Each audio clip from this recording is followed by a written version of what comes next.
আসসালামু আলাইকুম ওয়ারাহমাতুল্লাহি ওয়া বারাকাতুহু। প্রিয় দর্শক, ইয়াসিন বড় হয়েছিল দামেস্কের পুরনো শহরে, যেখানে রাস্তাগুলো এত সরু যে দুজন মানুষ পাশাপাশি হাঁটলে কাঁধে কাঁধ লেগে যায়, যেখানে পাথরের দেওয়ালগুলো এত পুরনো যে মনে হয় সেগুলো শত শত বছরের গল্প বুকে নিয়ে দাঁড়িয়ে আছে।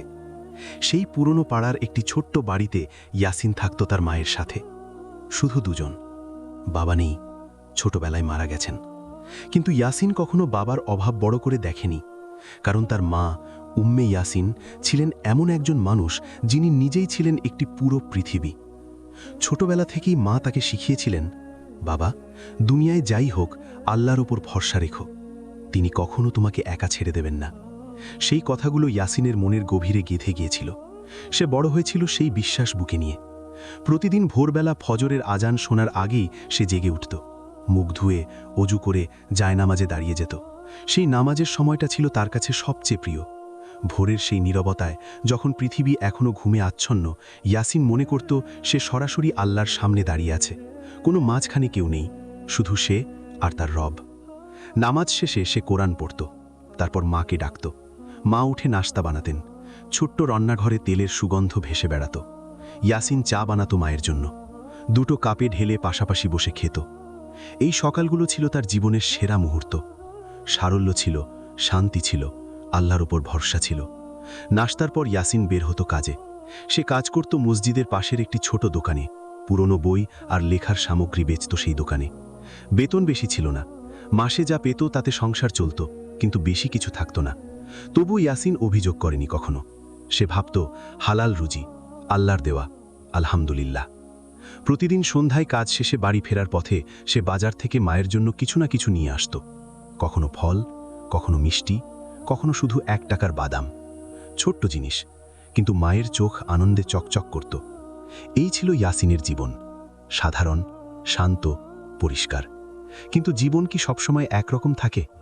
আল্লাহ কি তার প্রিয় বান্দাদের পরীক্ষা করেন না? গত 3 মাস ধরে ইয়াসিনের জীবনে যেন একটার পর একটা ঢেউ আছড়ে পড়তে লাগল। প্রথম আঘাত এলো যখন দোকান কি বন্ধ হয়ে গেল। দোকানের মালিক হঠাৎ অসুস্থ হয়ে পড়লেন। তার ছেলেরা দোকান চালাতে রাজি হলো না। দরজায় তালা পড়ে গেল। একদিন সকালে ইয়াসিও কাজে এসে দেখল দরজায় তালা ঝুলছে। সে কিছুক্ষণ দাঁড়িয়ে রইল সেখানে, তারপর ধীরে ধীরে ফিরে গেল। মনে মনে বলল, ঠিক আছে, নতুন কাজ খুঁজব, আল্লাহ রিজিক দেওয়ার মালিক, তিনি ব্যবস্থা করবেন। কিন্তু নতুন কাজ খোঁজা এত সহজ ছিল না। দামেস্কে সেই সময় কাজের অভাব। ইয়াসিন দিনের পর দিন রাস্তায় রাস্তায় ঘুরল, দরজায় দরজায় জিজ্ঞাসা করল, কিন্তু উত্তর এলো না। 1 সপ্তাহ গেল, 2 সপ্তাহ গেল, 1 মাস গেল, কাজ নেই। দ্বিতীয় আঘাত এলো যখন বন্ধুরা সরে যেতে লাগল। ইয়াসিনের কয়েকজন বন্ধু ছিল, ছোটবেলা থেকে একসাথে বড় হয়েছে, একসাথে মসজিদে গেছে, একসাথে হেসেছে। কিন্তু যখন ইয়াসিনের কাজ চলে গেল, একে একে তারা দূরে সরতে লাগল। ইয়াসিন বুঝতে পারল, সুখের সময়ের বন্ধু কষ্টের সময় থাকে না। এই উপলব্ধিটা ছিল খুব কষ্টের। কাজ নেই এটা সামলানো যায়, কিন্তু যাদের ভালোবাসতে, যাদের বিশ্বাস করতে, তারা যখন মুখ ফিরিয়ে নেয়, সেই কষ্টটা অন্যরকম। তৃতীয় আঘাত এলো এমন একটি জায়গা থেকে যেখান থেকে ইয়াসিন আশা করেনি। সারা পাড়ায় সবাই জানত ইয়াসিন আর মরিয়ম দুজন দুজনকে পছন্দ করে। বিয়ের কথা হচ্ছিল, মরিয়মের পরিবার রাজি ছিল, সব ঠিকঠাক চলছিল। কিন্তু যখন ইয়াসিনের কাজ চলে গেল, মরিয়মের বাবা সিদ্ধান্ত পাল্টে ফেললেন। একদিন সন্ধ্যায় মরিয়মের মা এসে উম্মে ইয়াসিনকে বললেন, বুঝতেই পারছেন, মেয়ের ভবিষ্যৎ নিয়ে আমরা চিন্তিত। ইয়াসিন ভালো ছেলে, কিন্তু বাকি কথাটা বলার দরকার ছিল না। ইয়াসিন ঘরের ভেতর থেকে সব শুনেছিল। সে সেদিন রাতে কিছু খায়নি। মা জিজ্ঞাসা করেছিলেন, বাবা, খাবে না? সে বলেছিল, ক্ষুধা নেই মা। তারপর শুয়ে পড়েছিল, ঘুম আসেনি। এবং চতুর্থ আঘাত, সবচেয়ে ভারী আঘাত এলো যখন তার মা অসুস্থ হয়ে পড়লেন। প্রথমে ছিল সামান্য জ্বর। ইয়াসিন ভেবেছিল ঠান্ডা লেগেছে, কিন্তু দিনের পর দিন জ্বর না কমায় ডাক্তারের কাছে নিয়ে গেল। ডাক্তার ওষুধ দিলেন। ওষুধের তালিকা বড়, খরচ বেশি। ইয়াসিনের হাতে টাকা নেই। সে পাশের দোকানদারের কাছে ধার চাইল, সে দিল। 1 মাস পরে আবার ওষুধ শেষ হলো। এবার ধার চাওয়ার জায়গা নেই। ঘরে আটা আছে, কিন্তু মায়ের ওষুধ নেই।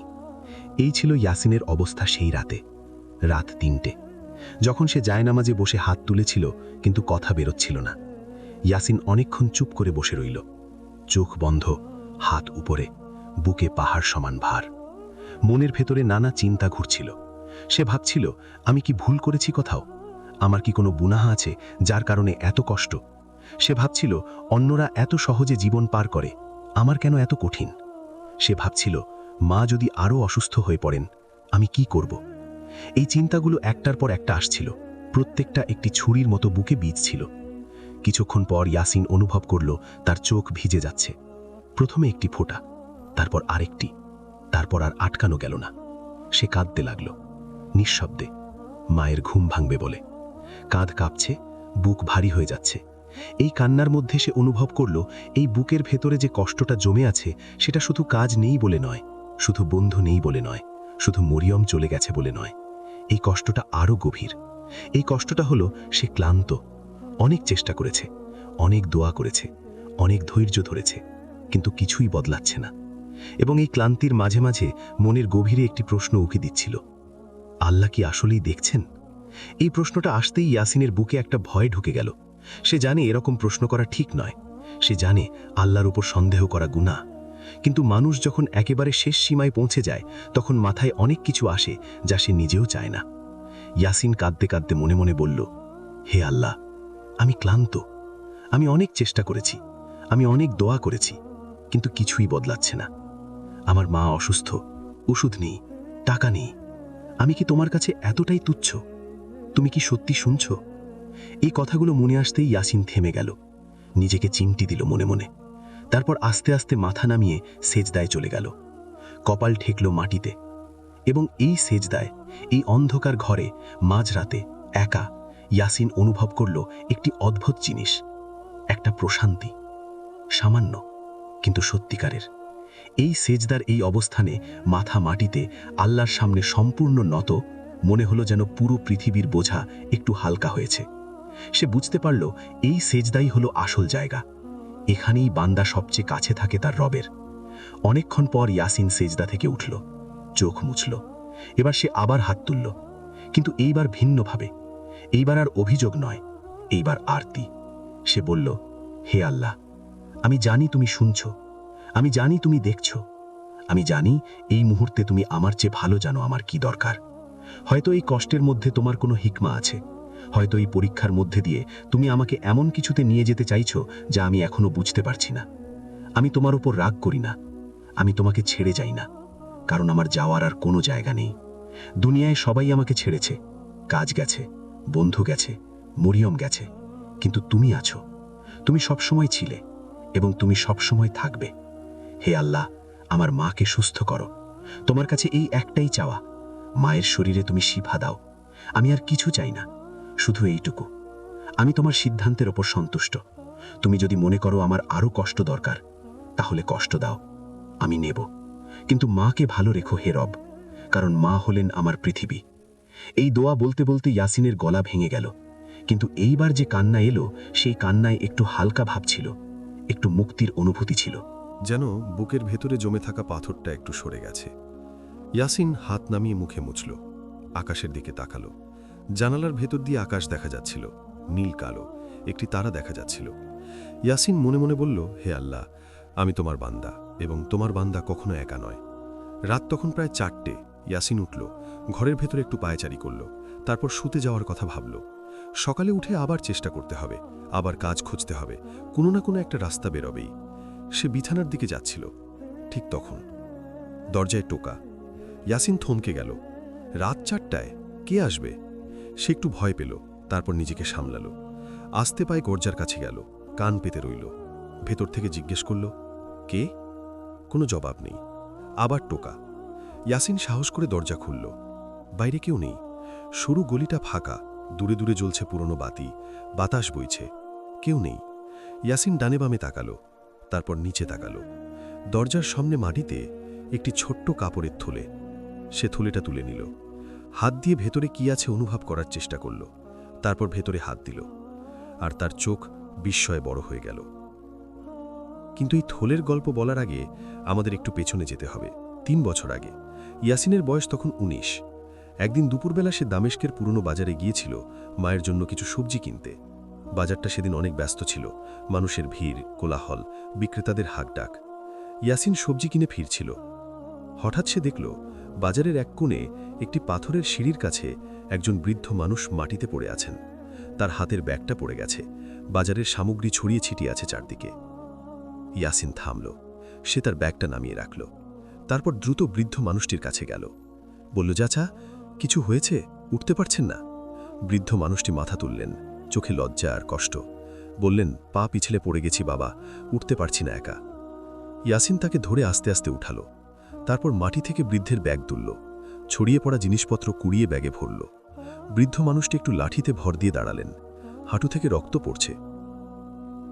ইয়াসিন কাছের দোকান থেকে পানি এনে ক্ষতটা পরিষ্কার করল, তারপর নিজের পকেটে হাত দিল।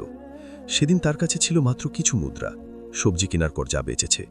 সে সেগুলো বৃদ্ধ মানুষটির হাতে দিল, বলল, চাচা, একটু ওষুধ কিনে নেন হাঁটুর জন্য। বৃদ্ধ মানুষটি অবাক হয়ে তাকালেন, তারপর তার চোখে পানি এলো। তিনি ইয়াসিনের হাত দুটো ধরলেন, কাঁদতে কাঁদতে বললেন, বাবা, তোমার নাম কি? ইয়াসিন বলল, ইয়াসিন চাচা। বৃদ্ধ মানুষটি তার হাত শক্ত করে ধরে রইলেন, বললেন, ইয়াসিন, আল্লাহ তোমার কোনো নেকি নষ্ট করবেন না, তোমার মতো ছেলেকে আল্লাহ ভালোবাসেন। ইয়াসিন হাসল, বলল, আপনি সাবধানে যান চাচা। তারপর নিজের ব্যাগ তুলে সে চলে গেল। সেই বৃদ্ধ মানুষটির নাম ছিল শেখ ইব্রাহিম। দামেস্কের পুরনো শহরে তাকে সবাই চিনত। বছরের পর বছর তিনি মসজিদে দ্বীনের শিক্ষা দিয়ে আসছেন। শত শত ছাত্র তার কাছ থেকে পড়েছে। বয়স হয়েছে, শরীর দুর্বল হয়েছে, কিন্তু মনের জোর এখনও অটুট। সেই বাজারে পড়ে যাওয়ার পর থেকে শেখ ইব্রাহিম প্রায়ই সেই ছেলেটির কথা মনে করতেন। সেই ছেলে যে থামল যখন আর কেউ থামেনি, যে সাহায্য করল যখন আর কেউ সাহায্য করেনি, যে নিজের শেষ কয়েকটি মুদ্রা দিয়ে দিল কিছু পাওয়ার আশা ছাড়া। এই ছেলের কথা শেখ ইব্রাহিমের মনে বারবার ফিরে আসত। তিনি দোয়া করতেন তার জন্য। কয়েক মাস পর শেখ ইব্রাহিম তার পরিচিতদের কাছ থেকে খোঁজ নিলেন। ইয়াসিন নামে সেই ছেলেকে খুঁজে বের করলেন।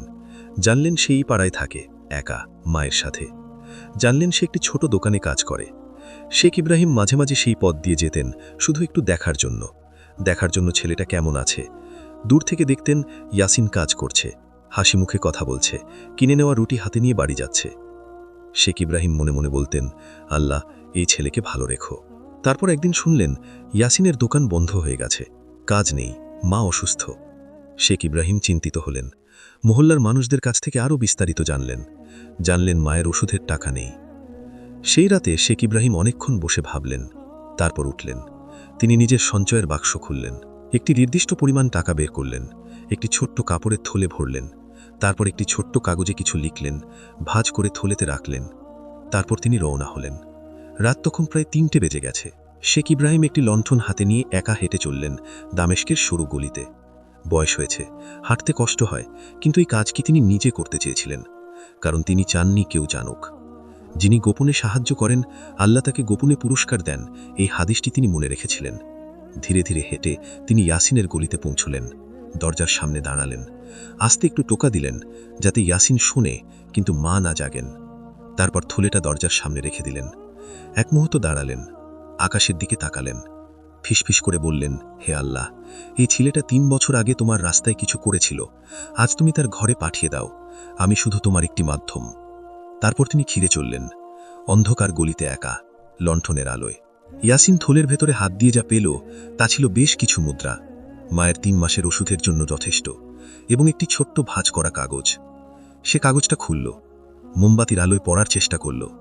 লেখা ছিল, বাবা ইয়াসিন, তুমি 3 বছর আগে বাজারে একজন বৃদ্ধকে সাহায্য করেছিলে।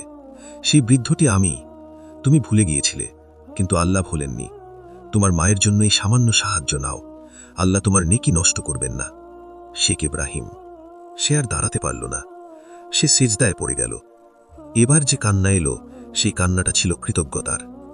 বুকের ভেতর থেকে যেন ফেটে পড়ল, আলহামদুলিল্লাহ, আলহামদুলিল্লাহ, আলহামদুলিল্লাহ। হে আল্লাহ, তুমি সত্যি দেখছিলে। সেই রাতের পর ইয়াসিনের জীবনে একটি পরিবর্তন এলো। বাইরের পরিবর্তন না, ভেতরের পরিবর্তন। পরদিন সে শেখ ইব্রাহিমকে খুঁজে বের করল, দরজায় গিয়ে দাঁড়ালো। শেখ ইব্রাহিম দরজা খুলে দেখলেন ইয়াসিন, চোখে কৃতজ্ঞতার আলো। শেখ ইব্রাহিম হাসলেন। ইয়াসিন বলল, চাচা, আপনি রাত 3টে একা হেঁটে এসেছিলেন শুধু আমার জন্য। শেখ ইব্রাহিম বললেন, না বাবা, আমি আসিনি, আল্লাহ পাঠিয়েছেন। দুজনের চোখে পানি। সেই দিন থেকে শেখ ইব্রাহিম ইয়াসিনকে তার মাদ্রাসায় নিয়ে নিলেন, সাহায্যকারী হিসাবে, ছাত্র হিসাবে। মায়ের ওষুধ শুরু হলো, ধীরে ধীরে তিনি সুস্থ হতে লাগলেন। এবং ইয়াসিন, সেই ছেলে যে রাত দিনটি একা কেঁদেছিল, সে আস্তে আস্তে একজন নতুন মানুষ হয়ে উঠতে লাগল, আরও ধৈর্যশীল, আরও প্রজ্ঞাবান, আরও আল্লাহর কাছের। কারণ সে বুঝেছিল কষ্টগুলো শাস্তি ছিল না, কষ্টগুলো ছিল প্রশিক্ষণ। আল্লাহ তার প্রিয় বান্দাদের এইভাবেই গড়ে নেন। আল্লাহ আমাদের সবাইকে হেদায়েত দান করুন, আমাদের কষ্টে ধৈর্য দিন, আমাদের দোয়া কবুল করুন এবং আমাদের সবাইকে দুনিয়া ও আখিরাতে সফলতা দান করুন।